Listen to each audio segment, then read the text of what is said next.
Okay, so I've been talking with a lot of my clients about how they're actually measuring their food. So I wanted to make this video to show you guys a few options on how to make things a little bit easier and also make sure that you are measuring properly. So first of all, I want to talk about how to measure bulk foods. And what I mean by that is if you make a large batch of rice or sweet potatoes or something like that. The easiest way to do it, now we use fancy little containers here. So when we do our food prep, everything is in a container and it's measured and it's ready to go. So that way we can just grab meals. So if you make a huge batch of meat or potatoes or whatever it is, know how much you want in each. Now my food scale here, okay, when I turn it on and it zeroes out, these all weigh the same. So if I put it on here, okay, once my container is on the scale, if I zero it out again, okay, now it's at 0. So I can literally add in my scoops of potatoes, okay, and measure out exactly what I need, okay? 200 grams of potatoes is roughly 40 grams of carbs. So that's might be my food choice for that day. I can also change the unit to ounces. So if I need 5 ounces of meat, I can measure that off. So once I measure and put the food in, I take the container off, okay? It now says minus 25 grams because I don't have a container on there. Put the container back on, it's 0. Scoop, measure, done. Put the next container on, scoop, measure, done. Super fast, super easy to do when you're cooking a lot at once. So we do that for our carbs and then we do that for our meat as well. The other thing I want to talk about is when you're actually measuring something, something that's packaged, okay? Say like here's oats, right? And this says half of a cup. So a lot of times people will just go, okay, half a cup, kind of go like this, and you dump it in your bowl. So if I were to do that, okay, if I put my bowl on my scale and it's zeroed out, okay, and I measure, I take a scoop, half a cup, and I put it in there, okay? Says it's actually 54 grams of oats. The actual serving size is only 40. So if you're just scooping, this is a great tool because obviously it's better than nothing, but I'm 14 grams of oats over. Now, that might not seem like a big deal, and we definitely don't want to start getting into being obsessive compulsive about it. But if you do that at almost every meal, you're going to be off in your numbers. So to get a little bit better of an idea, okay, let's kind of see how we can do this still with our measuring thing, okay? Again, put your cup on the scale, zero it out. So now it's at 0. I can take that same half cup, scoop, okay, put it back on the scale. I'm still at 44, so I'm still 4 grams over. Again, probably not gonna nitpick that, but that just goes to show you, okay, there, a half a cup, as you can see, it's kind of actually like less than a half a cup.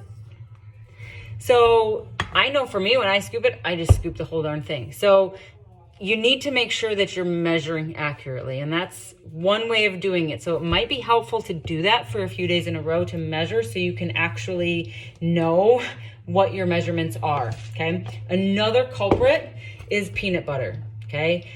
If your program says 2 tablespoons of peanut butter, 2 tablespoons of peanut butter is a serving, okay? 15 grams of fat, 8 carbs, 7 proteins. If you're like me, you go like this, right? There's a tablespoon, you eat it, you scoop it again, and you eat it. So what we really need to do is measure the actual spoon because this food measurement is by weight, right? So what I'm gonna do is put the spoon on the scale, okay? Zero it out. So I know that that's my 0 point. Now I'm going to take a tablespoon, okay? So this is 1 tablespoon, which should be, oh, actually, okay, 2 tablespoons is 32 grams. That means 1 tablespoon is going to be 16 grams for you mathematicians out there, okay? So let's take a big scoop like we normally would, put it on there. That's 23 grams, okay? That's well over the 16 of a serving, okay? And as you can see, it's kind of a heaping. So we're gonna slide some of it off of there, put it back on. That says 15, okay? Just to get an idea, get it perfect, 16. So as you can see, that's 16. I mean, that's like a pretty flat tablespoon there. So it's not a heaping tablespoon. So again, if you are over measuring, or you kind of go, a heaping spoonful is fine, it tastes really good, just be aware that that will add up. Same thing with, again, fat sources tend to be more of a culprit because they're more calorie dense. So if you're doing that with your olive oil when you're cooking, your coconut oil, your butter, things like that, that stuff adds up super fast. So again, it might be a good idea to measure out to see if you're measuring properly. And then you can start to use that new measurement, knowing what it actually looks like, from there.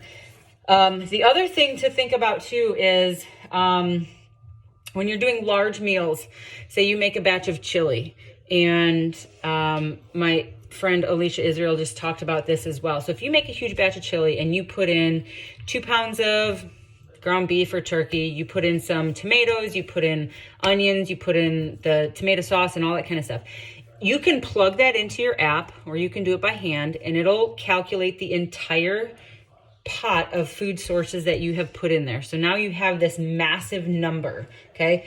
People always ask, how do I figure out those calories? So if your app says that your total numbers are, I totally made these up, 300 grams of protein, 200 grams of carbs, 100 grams of fat in the whole pot, how do you know how much each serving is?